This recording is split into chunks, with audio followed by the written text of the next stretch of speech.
François Oliven, je suis gynécologue obstétricien, je fais de la médecine de la reproduction depuis très longtemps, je sais pas, une trentaine d'années, d'abord à l'hôpital et maintenant dans une clinique à Neuilly, dans un cabinet privé où je m'occupe de toutes les techniques d'assistance médicale à la procréation.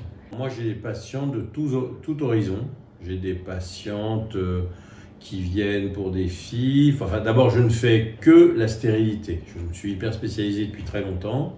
Donc, toutes les patientes qui viennent dans mon cabinet viennent parce qu'elles n'arrivent pas à avoir un enfant. Enfin, 99%.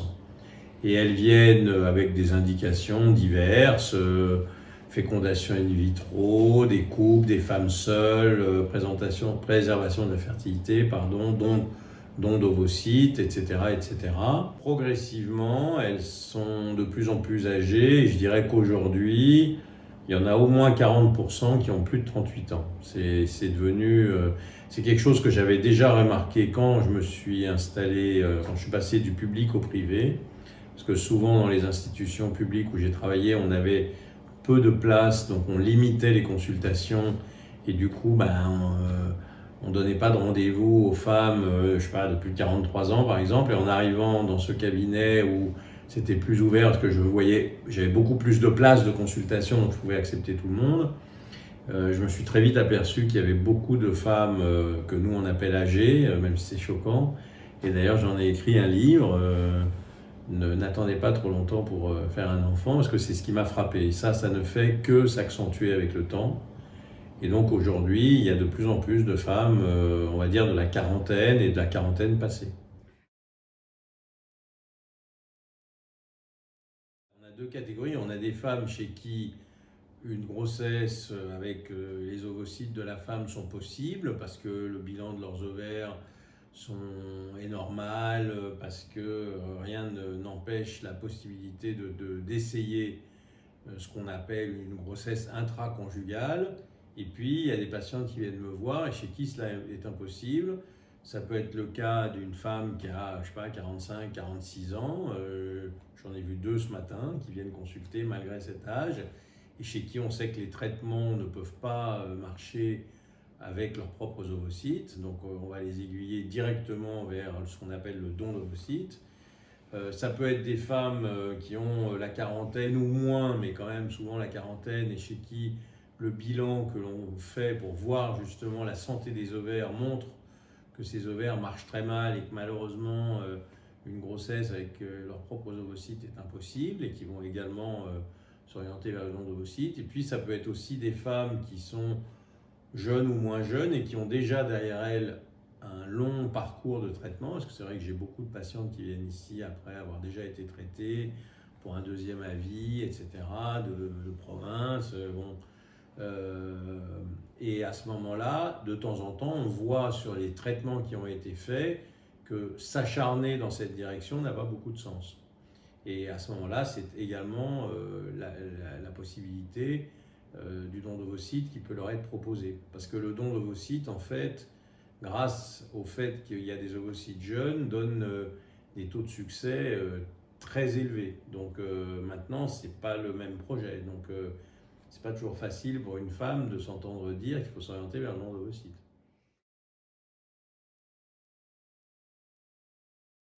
Alors, quand on aborde le sujet du don d'ovocytes et qu'on va discuter de où faire le don d'ovocytes, eh bien, il y a déjà tout de suite, l'âge va être un facteur essentiel de choix, puisque le don d'ovocytes est autorisé et permis en France, mais en pratique, au-delà de 38 ans, les centres français ne prennent pas en charge. Récemment, j'ai entendu une femme de 40 ans qui m'a dit qu'elle pouvait être prise en charge, mais pour moi, la limite était d'environ 38 ans, puisqu'en France, il y a très peu de donneuses et très peu de possibilités du don. Donc déjà, en fonction de leur âge, je leur explique les possibilités ou pas. Donc si elles ont, je sais pas, 38, 40 et a fortiori 43, 45, je leur dis malheureusement en France c'est légal mais c'est pas possible, donc il faut vous orienter vers l'étranger. Moi, ce qui me pose problème avec le système français, c'est que, il y a un délai d'attente qui est long, c'est de l'ordre d'un an, on va dire, parfois plus. Deux, même si la loi interdit au centre de conditionner la réalisation du don au fait d'amener une donneuse, s'il n'y a pas de donneuse, il n'y a pas de don. Et donc, quand même, les patients sont fortement incités à trouver des donneuses qui vont abonder le centre, même s'il y a un croisement, c'est-à-dire elles vont trouver une donneuse qui ne va pas donner pour elles. Donc c'est d'ailleurs ce qui les gêne aussi, c'est de solliciter quelqu'un qu'elles connaissent en disant « Ah ben j'aimerais bien que tu m'aides à faire un don, tu vas donner, mais c'est pas pour moi ». Donc c'est quand même souvent pour les patients un peu compliqué comme démarche. Donc il y a cet aspect-là qui pose problème, mais surtout pour moi, le problème principal, c'est le taux de succès, parce qu'en fait, comme les patientes, comme on l'a dit tout à l'heure, sont des patientes plutôt de 35, 36, 37, 38 ans, ben, si elles amènent quelqu'un, c'est leurs copines qui ont 35, 36, 37, 38 ans, et à cet âge-là, le taux de succès, il est de l'ordre de 25%. D'ailleurs, si vous regardez dans l'agence de biomédecine qui présente un rapport annuel des résultats du don, c'est à peu près ces taux-là. Quand vous vous adressez à un centre étranger, ben, les donneuses sont plus jeunes, elles ont plutôt autour de 30 ans, et leur taux de succès, c'est plutôt 50%. Donc c'est quand même le double. Ça irrite beaucoup les gens qui font du don en France que je dise ça ou qu'on dise ça, mais c'est la réalité. Donc faire un don en France, c'est bien, parce que c'est éthique, les donneuses ne sont pas payées, voilà, et c'est gratuit. Mais en termes d'efficacité, malheureusement, c'est quand même moins efficace que de le faire à l'étranger. Et si on va à l'étranger dans des pays où il y a quand même une limite à la rétribution de la donneuse, où c'est plutôt un dédommagement forfaitaire, ben, c'est peut-être pas aussi éthique que la France, mais c'est pas aussi peu éthique que les États-Unis. Donc c'est quand même quelque chose qui peut permettre une démarche acceptable.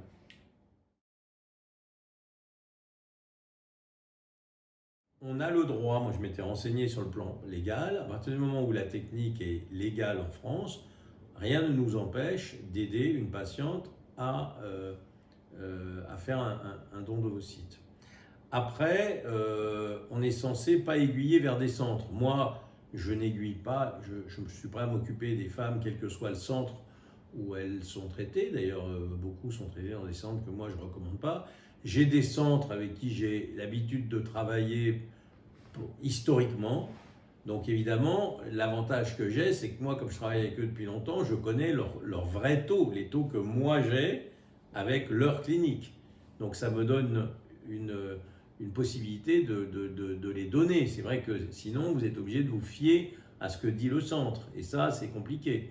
Donc vous avez les associations de patientes qui peuvent, comme moi, avoir un suivi des gens à qui elles adressent et d'avoir des taux de succès. Mais sinon, vous êtes obligé de croire le centre qui vous affiche des taux de grossesse que vous ne pouvez pas vérifier. Donc c'est compliqué. Ensuite, moi, c'est vrai que j'ai la chance, du fait de ces collaborations et que ça marche bien, que les centres avec qui je travaille me font confiance. C'est-à-dire, pour éviter cette fameuse relation triangulaire qui n'est pas simple, parce que comme j'aime bien le dire souvent, le plat n'est jamais bon quand il y a deux cuisiniers dans la cuisine. C'est une expression anglaise. The meal is never good when there is two cooks in the kitchen. Et je pense que c'est vrai. C'est-à-dire que si vous avez deux médecins qui s'occupent d'une patiente, c'est moins simple à organiser parce que chaque médecin a sa façon de faire. La médecine de la reproduction, ce n'est pas une science exacte et la patiente, elle peut se retrouver avec des consignes différentes et c'est extrêmement stressant. Si le médecin du centre don dit vous prendrez 3 comprimés et le médecin français lui dit ah ben non, vous n'en prendrez qu'un, ben, qui a raison, c'est compliqué. Donc moi, je pars du principe que soit c'est moi qui vais conduire le traitement, choisir le protocole et me débrouiller pour que la patiente aille là-bas dans les meilleures conditions de mon point de vue, comme ça fait quand même longtemps que je fais du don, je connais pas mal, soit ce n'est pas le fonctionnement du centre que la patiente a choisi, et à ce moment-là, le centre va mener à bien le protocole, et moi je vais me contenter de faire les examens, l'échographie, envoyer les comptes rendus, donner les résultats des prises de sang, et ça ne me pose aucun problème non plus.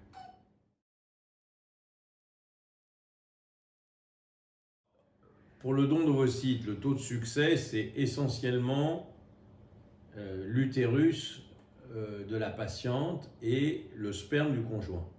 Puisque théoriquement, l'ovocyte est donné par une donneuse sélectionnée. Ce qu'il faut quand même avoir un petit peu en tête, c'est que pour sélectionner une donneuse, vous faites un bilan de fertilité de la réserve ovarienne essentiellement. Et on sait très bien que dans notre clientèle de femmes, de couples stériles, on a des femmes jeunes avec une réserve normale et qui n'arrivent pas à être enceintes. Donc, il n'est pas totalement exclu que la donneuse, bien que tout à fait bien sous tout rapport des examens, soit pas hyper fertile.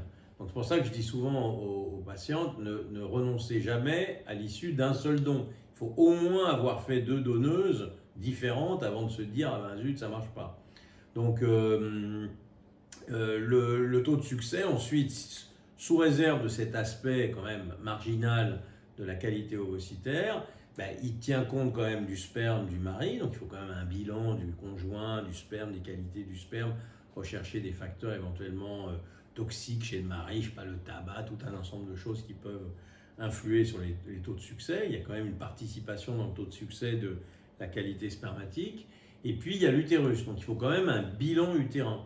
Mais une fois que tout ça est contrôlé, si une femme a un utérus normal, ben, et que le sperme est OK, ben, le facteur principal de succès va être la qualité du centre, du labo, parce que c'est important, et l'âge de la donneuse. Donc évidemment, aller à l'étranger vous donne plus de chances. Maintenant, probablement qu'en 2 dons en France, on doit être à peu près équivalent à un don à l'étranger. Donc ça peut être aussi un choix de vouloir rester dans son pays, de vouloir ne pas payer si on n'a pas les moyens.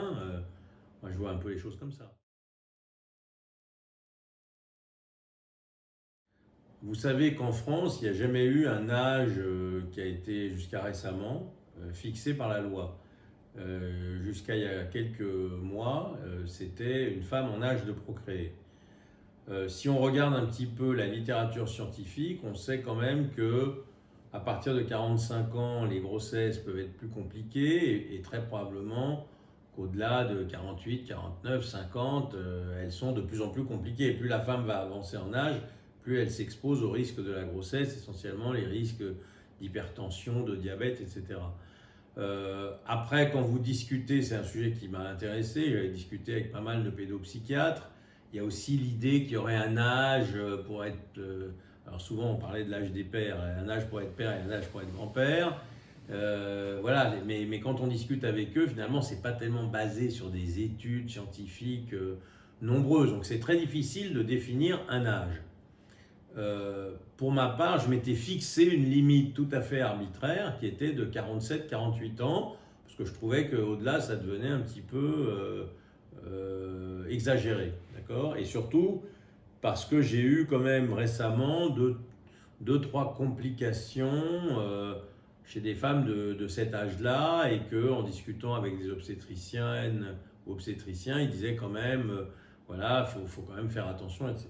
Donc je m'étais fixé cette règle. Tout ça a été un petit peu tourneboulé, puisque en septembre et octobre dernier, la loi française a changé.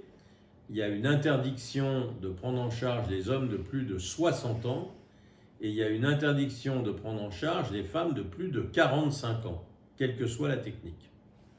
La difficulté, c'est que cette loi, on ne sait pas encore si elle nous interdit de prendre en charge une femme de plus de 45 ans si elle fait un traitement à l'étranger dans un pays où c'est légal de le faire. Et j'ai sollicité personnellement, je ne suis pas le seul, mais moi en tout cas, à trois reprises l'agence de biomédecine qui ne m'a encore jamais répondu. Donc on est en train d'essayer d'avoir des consultations auprès de juristes pour savoir est-ce qu'on peut continuer à épauler des femmes de plus de 45 ans. Pour l'instant, j'ai mis ça un petit peu en suspens parce que c'est un petit peu compliqué s'il y a un accident de se retrouver avec quelque chose qui est, certes à l'étranger c'est permis, mais en France c'est pas permis.